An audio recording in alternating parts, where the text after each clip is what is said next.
Naia sì o naia no? I ragazzi così imparano l'educazione, dice Salvini, idea non più al passo con i tempi, replica Trenta. E il fatto che l'uno e l'altra siano rispettivamente vice premier, ministro dell'interno e ministro della difesa non è di poco conto. La divisa divide e al di là del gioco di parole a descrivere un governo dove le liti non mancano, resta un fatto concreto, che il Veneto a ripristinare un periodo di leva obbligatorio civile o militare di 8 mesi ci sta pensando da tempo, al punto che già nel giugno scorso aveva approvato a maggioranza una proposta di legge statale d'iniziativa del Consiglio regionale. Tra le maggiori fautrici dell'idea vi è l'assessore veneto all'istruzione e al lavoro Elena Donazzan di Forza Italia. Mai come ora, spiega, i giovani italiani hanno la necessità di riappropriarsi di un senso di appartenenza alla nazione, che porta alla formazione di cittadini più consapevoli, responsabili e socialmente impegnati. Il testo di iniziativa del Veneto prevede che la scelta tra servizio civile o militare, valida sia per gli uomini che per le donne, potrà essere fatta prima dello svolgimento del servizio e dovrà essere svolta tra la maggiore età e il compimento dei 28 anni,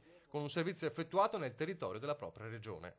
Il servizio militare ha portato alla formazione di cittadini più consapevoli, dice Donazzan, tanto che gran parte del sistema di protezione civile, vanto nazionale e unicum nel quadro europeo, poggia proprio su uomini che hanno avuto l'occasione di sperimentare il servizio militare. Intanto, già da tempo, grazie agli alpini, vengono organizzate saltuariamente delle giornate istruttive nei quali ragazzi e ragazze imparano nozioni di pronto soccorso e protezione civile, dei campi a stretto contatto l'uno con l'altro con orari e doveri ben precisi, una sorta di mini naia volontaria che forse in futuro potrebbe diventare qualcosa di più.